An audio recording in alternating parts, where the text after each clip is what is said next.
Hello again, and thank you for joining us on Space Nuts, where we talk all sorts of astronomy and space science, news from space agencies and astronomers and scientists and physicists, things that have been discovered, things that have been achieved, and we try to unravel some of the great mysteries of the universe. And we may have one of those solved today, perhaps. So whether you're at home or at work or sitting back in front of a lake fishing, whatever you're doing, thanks for joining us on this edition of Space Nuts. 15 seconds. Guidance is internal. 10, 9. Ignition sequence start. Space Nuts. 5, 4, 3, 2. 1, 2, 3, 4, 5, 5, 4, 3, 2, 1. Space Nuts. Astronauts report it feels good. It does indeed feel good to be here, and thank you for your company, as I said. My name is Andrew Dunkley. I am your host, and joining me, as he always does, without question, without claiming any money, without really thinking about it, is Professor Fred Watson, astronomer-at-large. Hello, Fred. Hi, Andrew. Australia's living fossil. Australia's living fossil, yes.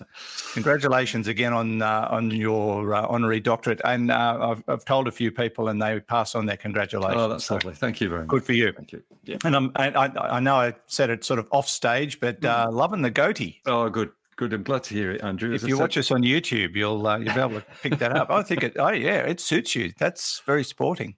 My son, who I saw on Monday at the graduation, he's told me it makes me look exactly like my brother, who's one of these for 50 years or something. So, well, it takes seconds off your age, I must say. All right. Now, today we've got a few things to talk about. This first story surprises me. Apollo samples that were collected 50 years ago, some of them were not opened until recently.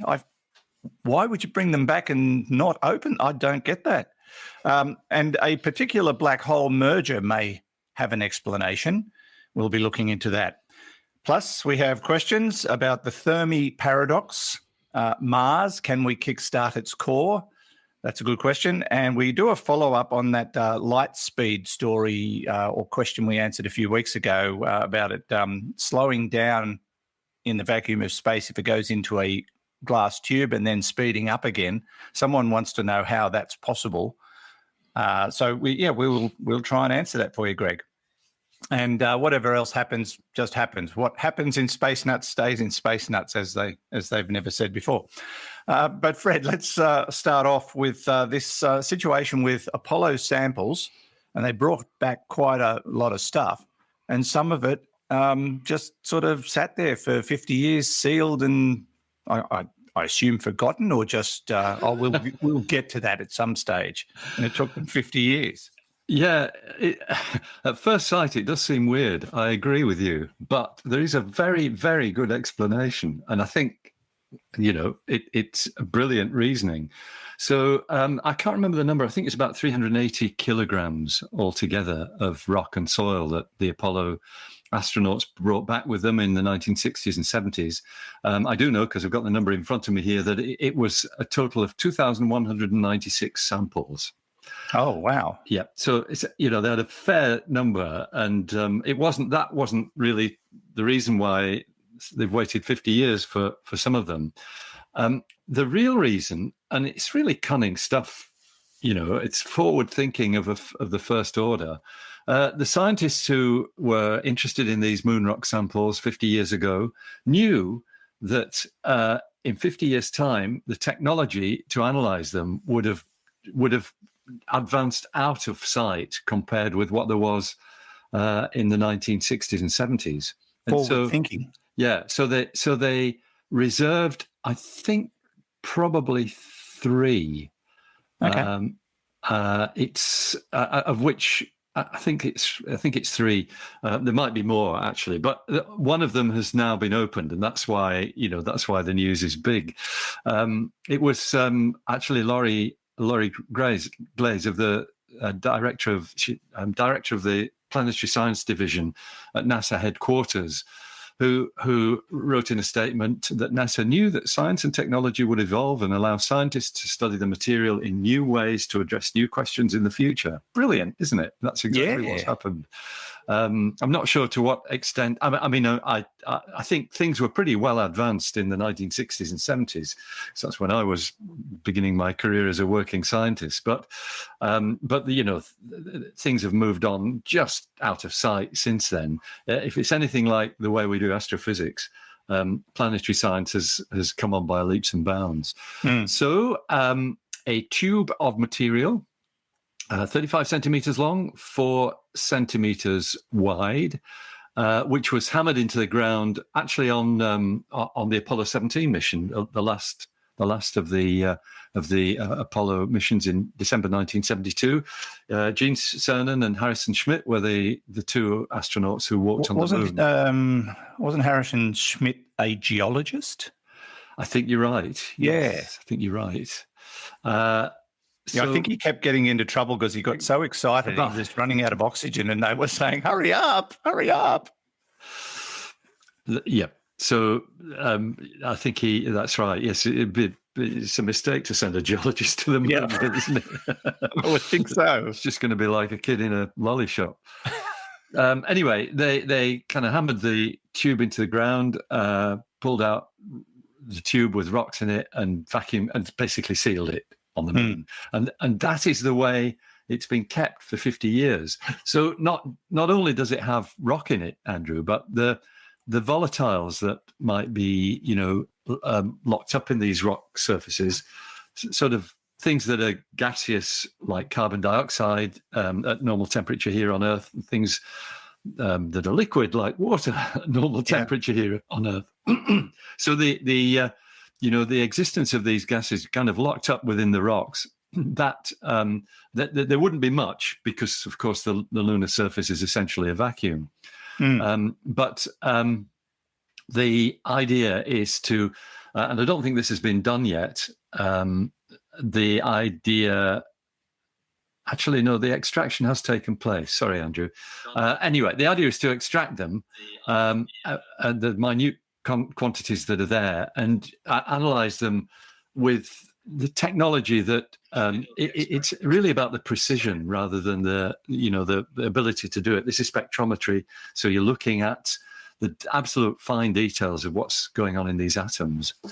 Let me just check that. And I did look. You mentioned the weight of the material they brought back, which I think we talked about not so long ago. 842 pounds of stuff they brought back from the moon, which equates to 382 kilograms. So I was out by 2 kilograms. Oh, it's close enough. Round down. Rounded down, yeah. Yeah, 382. And I had a feeling it was 380 thereabouts. Anyway, so the process has started back in fact, last month, February the 23rd, as the venerable phys.org website tells us, because that's one of the places where this story has been carried.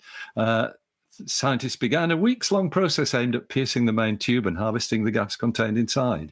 And then over the coming weeks, they'll take the rock out as well, and they'll break it up so that it can be studied by several different teams.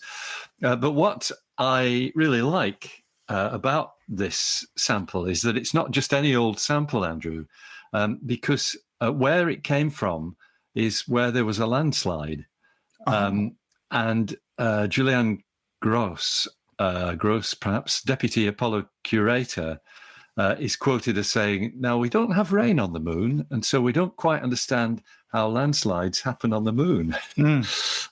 So that's a good point. And so some of the research is, is aimed at trying to understand how these rocks enable landslides to take place, what causes them. So moonquakes do exist, as we know. I guess that is a possibility. And so, actually, I was wrong there. I think there are 3 lunar samples still left after this one's been opened, which, by the way, is known as 73001. That's its name. And there are still three sealed lunar samples. So, the question is, Andrew, which I'm sure you and I would ask if we were there, when will they be opened? Is it going to be another 50 years? And we've got a nice quote from another senior curator, Ryan Ziegler. I doubt we'll wait another 50 years, particularly once they get the Artemis samples back. It might be nice to do a direct comparison in real time between whatever's coming back from Artemis and with one of these remaining unopened sealed cores. So the moon is once again drawing a lot of attention with, the Chinese are pottering around up there at the moment, and the Americans want to send in the next few months an Artemis rocket around the moon. An orbiter. That's the one we talked about last week, where you can put your name on a flash drive if you want to. And that's with a view to going back there with a manned mission or a human mission. Let's be politically correct. And they're talking about putting the first woman on the moon. They're talking about putting the first black person on the moon. And, this is all great. I think it's all fantastic stuff. And the moon being our closest neighbour in terms of what's out there, we should be giving it much more attention. There's so many possibilities. And, of course, it will potentially be a great launch pad for missions beyond Earth and the moon going forward. Yep. So, learning everything about it right down to the geology, not a bad idea. Not a bad idea. It's going to be, the next decade is going to see our knowledge of the moon totally revolutionised, which is brilliant. Yeah. Just wondering, though, this is a sort of one of my stupid brain questions. Would a landslide on the moon happen in slow motion compared to Earth? It would, given that, walking happens in slow motion. Yeah. It would. The acceleration due to gravity is lower on the moon, of course. Because they did that experiment, I don't know which mission it was, where they dropped was it a hammer and a feather? It is, and there's a movie. They both fell at the same That's speed. right, which is Galileo's. So I wondered if a landslide would... they would. Well, motion. If you watch the clip of that, of the hammer and the feather, they kind of drift down. They don't drop like they would on Earth. Yeah, that's right. Yeah. Interesting. Very interesting. It's great stuff. Yeah. More to learn from the moon, and lots of exciting things happening on and around the moon in the not too distant future. And that Artemis 1 mission is slated to launch sometime in the next few months. Mm-hmm. And as we mentioned last week, if you want to get your name on the flash drive that they're going to put on the Artemis 1 rocket so that or at least your name gets to do a lap of the moon, you can jump on the NASA website and register. I've got my boarding pass. I'll send you a boarding pass. It's so cool. You're listening to and watching Space Nuts with Andrew Dunkley and Fred Watson. 0G, and I feel fine. Space Nuts. Thanks for joining us. Always good to have your company, and hope you're well too. By the way, if you want to become a patron of our little program, you can do that via our website. Patrons are the people who put a few dollars in our bucket once a month. You can choose how you want to do it. You can do it through Patreon. You can do it through one of those other ones that I can't remember now. Gee, I love live radio. But it's as easy as jumping onto our website and doing so. PayPal it was. Or you can buy us a cup of coffee. There's just a button there, so you can just send us the value of a cup of coffee as a one-off. And a lot of people have been doing that. So if you want to become a patron or a donor, you can do so on spacenutspodcast.com or spacenuts.io. And if you don't want to do that, you can help us out another way by leaving reviews, whether you do that on YouTube or Apple Podcasts or Google Podcasts or any of the other podcast sites. Leave us reviews. They help to get the word out and increase our audience. The more the merrier, I say. And thanks for your support, by the way. If you are a patron, we really do appreciate it. It enables us to do things like this. Make patches for our shirts. It's very important. Now, moving on to our next story, black holes, one of the great mysteries of the universe. They are probably one of the most intriguing things that have ever been discovered and studied, and we still don't know a heck of a lot about them. And we get so many questions from people asking about black holes. What if it's this? What if it's that? I think this is what a black hole is. And last week, the question, what happens when a black hole dies? And the answer is, we don't know, but it could turn into a white hole. We don't know because they take a long time to, drop off the twig, basically. The latest news on black holes is a particular black hole merger, which they may now be able to explain. We do know they merge and they get bigger as a consequence of that. But there's one that's hit the headlines, courtesy of, is it the University of Copenhagen? Yes, that's correct. It's a press release, but it's work that's been done in Copenhagen as well as in the United States, in Oxford, and I think in Japan too. Wow. Maybe other nations. So this is a global collaboration, and that's often the case, Andrew, in work that involves the gravitational, the observation of gravitational waves. So this is results from LIGO, the Laser Interferometer Gravitational Wave Observatory. And that was the first instrument that was able to detect the gravitational signal of black holes merging. So these ripples that spread through space-time, not the gas in space or anything like that. It's space itself that's rippling when these giant gravitational phenomena take place. And gravitation and black hole mergers are among the biggest of those events. So this goes back to a particular gravitational wave event. I think you and I spoke not very long ago about the number of discoveries of gravitational wave events clicked over 90. It was either earlier this year or late last year. It was back in 2015 when it was number one. In fact, we didn't find out about it until 2016, but that was the first one. And now these things are, it's like almost like a factory, because LIGO as well has been joined by the Italian gravitational wave detector, which is called Virgo, and there are others too coming on stream. So the event in question took place in 2019. It is called GW190521, which suggests it occurred on the 21st of May 2019, which is what the numbers unscramble as. And it's a black hole merger. Sometimes these things are neutron star mergers. Sometimes they're, black hole and a neutron. And you can tell the difference between these things just by the gravitational wave signature that we get. It's that chirp that, because they're in the audio frequency range, it's amazing. So two black holes coming together go whoop, and the chirp itself is when they actually finally become a single object and stop emitting gravitational waves. Right. So it's the frequency goes up as the collision, as the collision takes place, and it's by analysing the exact waveform, if you like, of that event, that you can get all the details, like the masses of the objects, the orbits that they were in, their spin, all of these things come out of the analysis. And that was what made GW190521 unusual, because two things that, there were three things about it that were weird.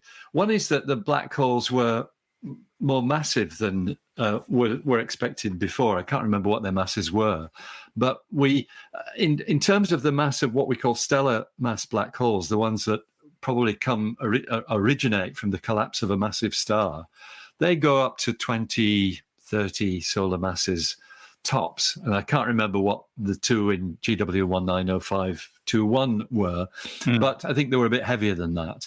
But also there was basically a flash of radiation as well. I'm not sure where that observation comes from, but it's not usual for these black hole mergers to produce a flash of light, but this one did. Wow. But the really weird thing, and it might not, to us, perhaps it doesn't seem all that weird. the two black holes that were merging as they spun together, they were in orbits around their common center of mass. That's how these things work. But the orbits were highly elliptical. They were very elongated. Oh. Whereas all the others have been circular. The orbits have been circular, and that's why. That's because I might actually just read a bit. This again comes from phys.org. Great place to get astronomy news. Website. And it's from one of the professors at the University of Florida, one of the institutions that contributed to this work. So here it comes. The gravitational wave event GW190521 is the most surprising discovery to date. The black hole's masses and spins were already surprising, but even more surprising was that they appeared not to have a circular orbit leading up to the merger. And that is because the fundamental nature of the gravitational waves emitted by black holes, which doesn't just bring the pair of black holes closer for them to finally merge, but also acts to circularize their orbits. That's actually a different professor at Columbia University. And once again, yes, this is all from a press release from Copenhagen, just to give all the acknowledgements. So that the bottom line there is that normally when black holes merge, the physics of what's happening actually makes their orbit circular. But in this case, it didn't. And so that's why this is such an interesting piece of research. And another quote, if I may, it's great to have the quotes from the original scientists in this work. This is Johan Zamsing in Copenhagen. It made me start thinking about such non-circular mergers can happen with the surprisingly high probability, as the observation suggests. That's the high probability comes about, I guess, because, if you say there's been 90 mergers, there's actually been fewer black hole mergers. The 90 is the total number of gravitational wave events we've seen. In that number, to get one in 90 that's non-circular is a high probability. Doesn't sound that high. You might expect it to be 1 in a million or something like that, but it's of the order of 1 in 100. And so the answer that they've come up with is that what's happening here is we've got black hole collisions, stellar mass black hole collisions happening within the accretion disk of a supermassive black hole at the center of a galaxy. Oh. So what you've got is a supermassive black hole. We know this happens in the centers probably of most galaxies. And sometimes those things are really, they're very energetic until you get material emitted at the poles of the black hole. We talked about that a couple of weeks ago, the one that was inclined. Actually, I might just mention, if I may digress for 1 minute. Sure. Very unlike you, Fred. Jeff from Avalon, a person I know well, phoned me up and said, you said that, what was it? That the angle of tilt of this black hole, this is the one we talked about, I think 3 or 4 weeks ago, Andrew, was more acute than Uranus, which sort of, had undertones that I hadn't realized when I said those words. So, I picked up on it too, and I let that one go through. You didn't. Well, I missed it altogether. I do apologise for that. That's okay. That just shows that you've got a lot more integrity than the rest of us. I'm trying to work out what I'm going to say next.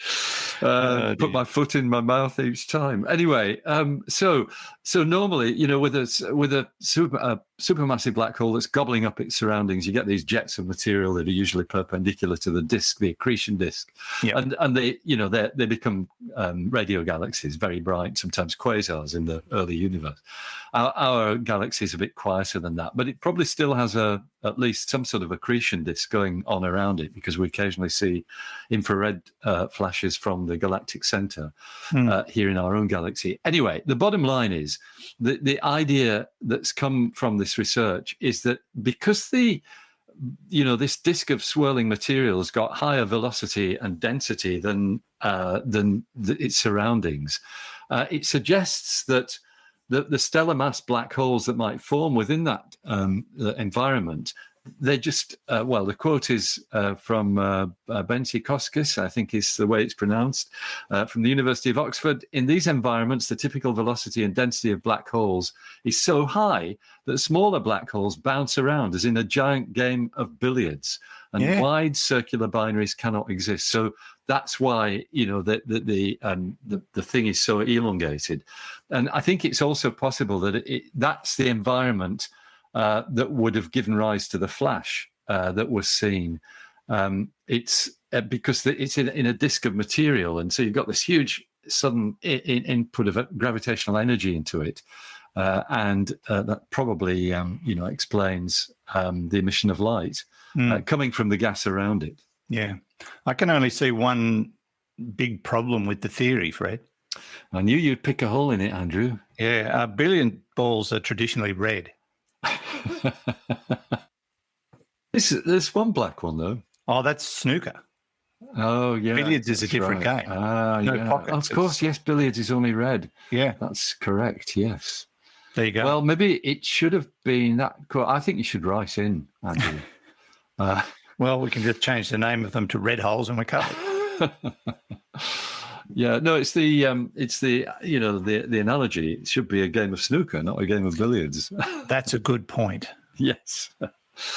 That's very good. Anyway, it's very nice that something that has been a puzzle for actually since 2019 when it was observed seems to have been perhaps laid to rest now, which is great. Yeah. And it also puts into play a potential question as to whether or not this is very common. Yes, that's right. Could this be happening at the centre of our galaxy? It could be. We haven't seen, a gravitational wave signal from black hole mergers in the centre of our galaxy. That will be quite a shake. But it could potentially happen. I think that's correct. Wow. So when you say quite a shake, what does that mean? No, we're not going to feel the Earth move. And let me just add to that. That never happens, Fred. I'm not going to go there. I won't touch that one. The disk of material around our galactic center is pretty rarefied because we can actually see, with telescopes like the European Southern Observatory's Very Large Telescope down there in Chile, they observe stars going in orbit around the black hole. And a year or so ago, there was a gas cloud that was seen approaching the black hole, which they expected to get torn to pieces, but it didn't. So the disk is, I think, fairly rarefied. It's not like some of these active black holes where there's huge amounts of material whizzing around it. I think ours is fairly gentle. So there might not be black holes. I think there are thought to be black holes in the environment of the supermassive black hole at the center, smaller ones. Yeah. But I don't think there's anything, there's nothing that yet in terms of a merger. But it could crop up anytime. That's the thing about these things. They just pop up. We live in calmer waters, perhaps. A nice way, a nice turn of phrase. Perhaps, yes. We'll see. If I wake up in the middle of the night because the Earth moved, I'll know what it was. Okay. I'll leave that one with you. Moving right along. This is Space Nuts with Andrew Dunkley and Professor Fred Watson. Okay, we checked all 4 systems and keying with a go. Space Nuts. And I'd like to send a shout out to all our social media followers because there are lots of them, particularly on YouTube, where our numbers have been climbing steadily. And it's good to know that YouTube is getting behind podcasts because that'll be good for everybody who puts podcasts on YouTube. So they've seen that that's an opportunity for them, and that's good for everyone. So thank you, YouTube. Also, Facebook, where we've got 2 pages there. We've got the Space Nuts official Facebook page and the Space Nuts podcast group. The second was created by the audience so that they could talk to each other. So it's a great place to get together and talk astronomy and space science. And I particularly love the way those backyard astronomers show each other their pictures, which I think is fantastic. And some of them are awesome. Some of them are amazing. And, of course, Twitter, we're on. Instagram, we're on. Whatever your personal choice, we are there, except for some of the more weird ones. Don't go. We don't like weird. We like weird in astronomy. We don't like weird in social media. Anyway, so thank you for following us, and certainly feel free to join any of our social media platforms. Now, we've got some questions, Fred, and the first one comes from Simon. Hi, team. Simon from Newcastle. Thanks for the great podcast. Really enjoy it. My question is around the formation of life, the formation of elements, and the Fermi Paradox. So my understanding is that in a normal star, a star will only form elements up to iron, and that after that we need other processes to form elements above iron in the periodic table. And that I believe, not sure, that might be when it goes supernova. So then Fermi Paradox states, where is everyone? Well, I was thinking maybe an answer to that could be that life itself might require elements that are higher up the periodic table than are normally produced in a standard star cycle, and that perhaps we actually need supernovas, and that in itself would then lead itself down to the conclusion that perhaps we are one of the first, even though Earth's only 4 billion years old, the universe is 13 billion years old. Maybe we did actually need that period of time to get to this point. Anyway, would just like to know if that actually adds up and makes sense. Thanks for your time. Thank you, Simon. Very astute and a really interesting question. Can you elaborate a bit just to start with on the Thermi Paradox? He did refer to what it it's Enrico Fermi's famous postulate from I think 1960 or thereabouts. Where is everybody? Yeah, because it's really applying the Copernican principle to us as living organisms, and the Copernican principle is that there's nothing special about where we are in space and who we are, and it's named after Copernicus because he took the Earth from the center of the solar system, which people thought it was before, and said, no, it's just just a planet. It's just a rock, and it's a rock. Third rock from the sun. Yeah, that's right. In fact, didn't we talk some time ago about how our part of the universe is actually really boring?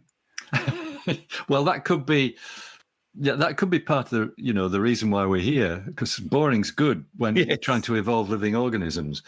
So Fermi's argument was if there's nothing special about us, and the universe is 13.8 billion years old, well, they didn't know that back then, but that's the sort of, it still knew it was pretty old. Why haven't species formed earlier than ours? And why haven't they colonized the whole galaxy, basically? Because even if it takes 60,000 years to get from one star to another, as it would in our case to get from here to Proxima Centauri, over a long enough time span, you could do that. And even if it was colonized by robots, so-called von Neumann machines that could self-replicate, we should have evidence that there is intelligent life elsewhere. That's the Fermi paradox, and we haven't, and we still haven't. 62 years later, we still haven't. We're still looking for it on Earth. Yes, that's right. Now, Simon's argument's a good one, but the issue though is that supernovae, which he's absolutely right, they're the source of many of the heavier elements than iron, that and things like neutron star mergers and things of that sort, which creates some of the heaviest elements. Gold, for example, comes from them. They started happening probably within the first 100 million years of the universe's existence. So for almost the whole age of the universe, what you might call the interstellar medium, the space between stars, has been enriched with these heavier elements. Okay. And in fact, that's how we date stars in terms of how old they are. It's by the number of how much of the chemical elements is in their atmospheres. So a star like the sun, its atmosphere is rich in all the, I can't remember the number, it's 60 or 70 different elements which are in the sun's atmosphere. Might even be more than that. It's essentially a highly enriched cloud of gas that the sun formed from.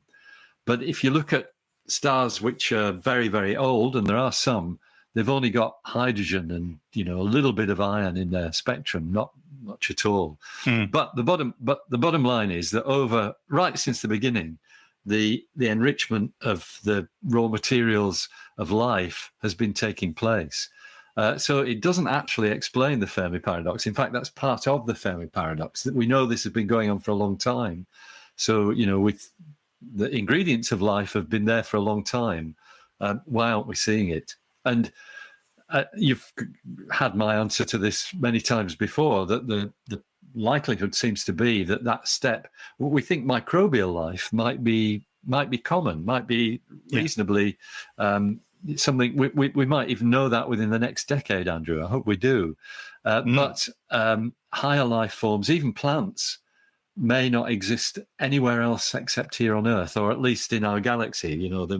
Given the number of galaxies in the universe, 200 billion, it's probably it seems likely that there might be something in other galaxies, but the possibility is that we are it in our own galaxy, which is a phenomenal thought. Yeah, it's hard to comprehend, given the size and scope of the universe and all the situations that exist, that life couldn't exist somewhere else.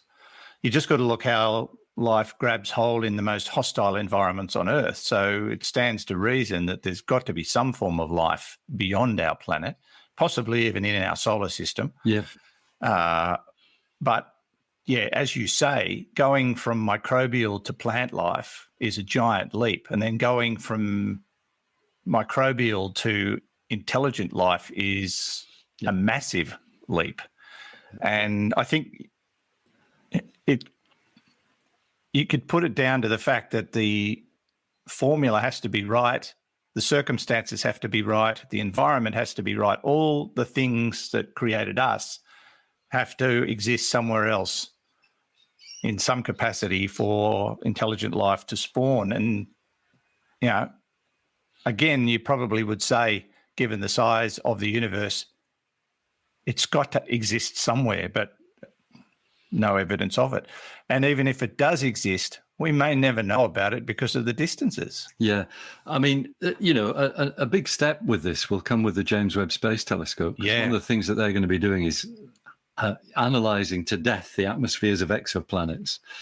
As soon as something, CFCs or something like that turn up in one of those, then you've suddenly changed the whole name of the game. Yeah. Unless it's some life form that's been created in a completely different circumstance. I think astrobiologists are pretty open-minded about that. They look at all kinds of different chemical possibilities for creating life, ones that don't involve water at all. I mean, all life on Earth is water-based, but great question. Great question. Thank you, Simon. Let's go to our next question, and this comes from Liz. Hello, Lord Dunkley and Professor Watson. This is Liz from Florida, and I have a question about Mars. Now, this may be more of a sci-fi question, but nonetheless. We know that the core is dead on planet Mars, and as we know, without an active core, there is a lack of magnetic field, which will essentially not be able to sustain an atmosphere. Now, we can terraform an atmosphere all we want, but over time, that will essentially seep out through the cracks, and there will be no more atmosphere. Now, is it possible to harvest the sun's energy? As we know, the planet gets radiated quite a bit. Is it possible to harvest that energy in, let's say, some kind of towers or something that can then send the shock down through the planet, down to the core, and recharge the core? So kind of act as a planetary defibrillator. Thank you for your time. Wow. I like the question. I like the concept. Very sci-fi. In fact, they did make a movie called The Core because the core of the Earth was slowing down and threatening life on Earth as we know it.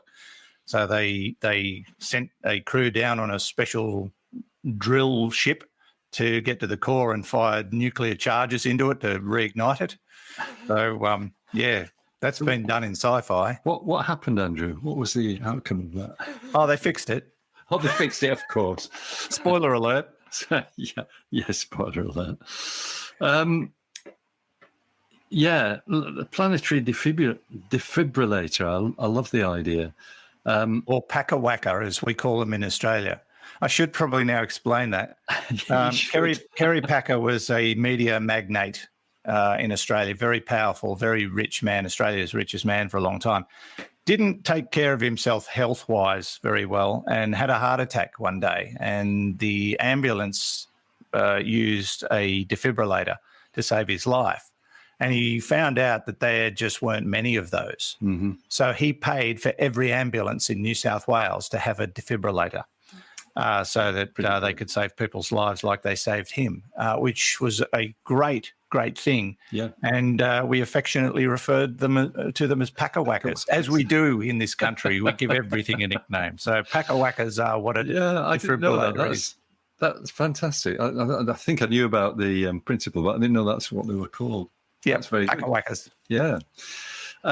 Well, that's probably the most interesting part of the answer to this question. Oh, Liz. Yeah. Look, it is. Yeah, terraforming Mars is. It's not possible because it's not just the the lack of a magnetic field that stops you holding on to an atmosphere. It's the fact that the planet's too small. It's once again, it's connected with just simply the gravitational pull that is needed to hold on to an atmosphere like ours, which Mars doesn't have. It clearly, at an early stage in its life, did have an atmosphere because we see evidence of water and that sort of thing. And it may well be that the magnetism then was high enough to stop it being eroded away by the solar wind and things of that sort. But it's always going to be, it's always going to be a negative answer to a long-lasting atmosphere like the Earth's because it just drifts off. It's not heavy enough. In fact, we see it happening. There's it's the Marvin spacecraft, a NASA spacecraft that actually watches atoms leaving Mars's atmosphere. There's several images that show different species of atoms drifting off, including carbon, the carbon dioxide, and oxygen and hydrogen. Which makes Marvin paranoid. Think about that one. Yes, I like that. Yeah.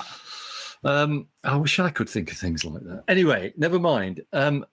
So stirring up the core, if you could do it, and I think the answer to that is there's no known physical method that would let you do that.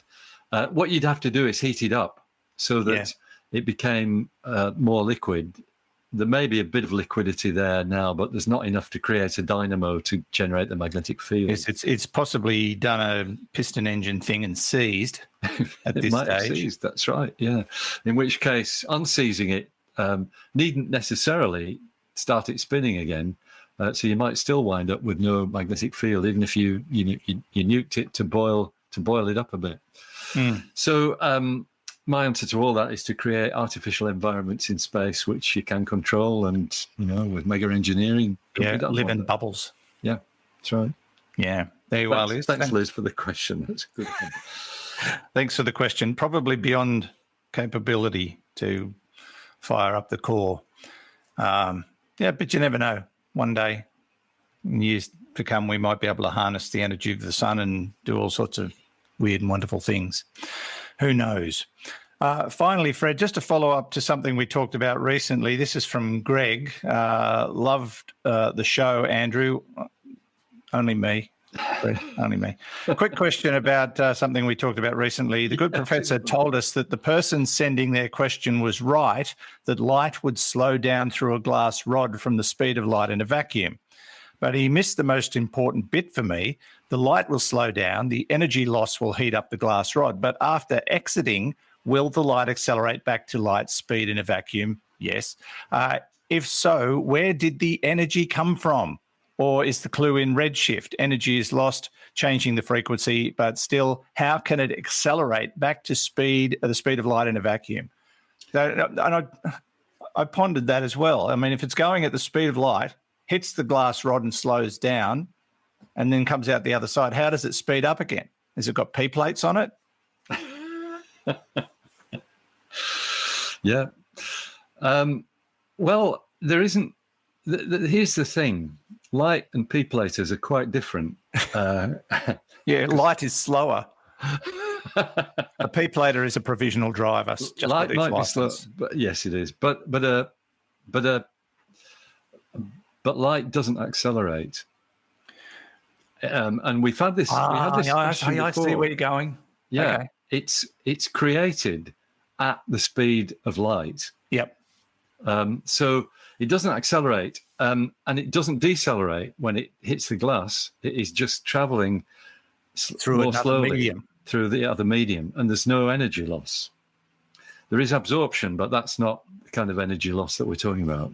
That's that's like light passing through a plate of glass will be absorbed to some extent, and that basically heats up the glass. So as far as the light's concerned, it's traveling at the speed of light. Yes. Regardless, and the glass is just a minor infraction. That's right. In fact, it doesn't know that it's actually inside glass. It's still traveling at the speed of light, but the physics is that the glass is slower. Has a high refractive index, so the light is slowed down. So there's no acceleration and no energy loss because of that, or energy gain. However, Greg is right. Sorry, Greg, I forgot your name there for a minute. Seeing it on my still screen. Greg. Now. Yes, it's still Greg. And I'm still forgetting names. Never mind. You're right that if one way of... you're right that when photons lose energy, their spectrum is redshifted. That's correct. That's what happens in terms of energy loss. But this is not an energy loss because it's still traveling at the speed of light, so... doesn't apply. There you go. All right. Hope that helps, Greg. Thanks so much for your follow-up question. We don't mind people asking questions about questions because quite often in astronomy, questions do create more questions when we give you a half an answer. So, appreciate it. Thanks to everyone who contributed to this episode. Now, if you do have questions for us, don't forget you can send them to us a couple of ways via our website. There's a little tab on the right-hand side that says send us your voice message. That's a good way. There's the AMA tab where you can also send voice questions or voice messages, as well as the old-fashioned email system. And plenty of other things you can do on our website while you're there. You can visit the shop where you can buy a shirt with that logo on it, or you can buy the tote bag there, or the up there. So that's the mug. There's all sorts of stuff on our in our shop. If you and Fred's latest book and his old books, the ones he wrote with Galileo, are in there too. Plenty of stuff in the shop. There's a membership button. I don't know what that does because I'm already a member, so I've never pushed it, but you can check that out as well. spacenutspodcast.com or spacenuts.io if you want to visit our website. And that wraps it up for another week. Fred, thank you so much. Great pleasure, Andrew. Always good to talk, especially live. Yeah, it was fun, wasn't it? Yeah, it's good. Felt the same as doing it the other way. Yes. With a few more bells and whistles. Yeah. But we'll catch you in a week or so. Thanks, Fred. That's great. See you soon. See ya.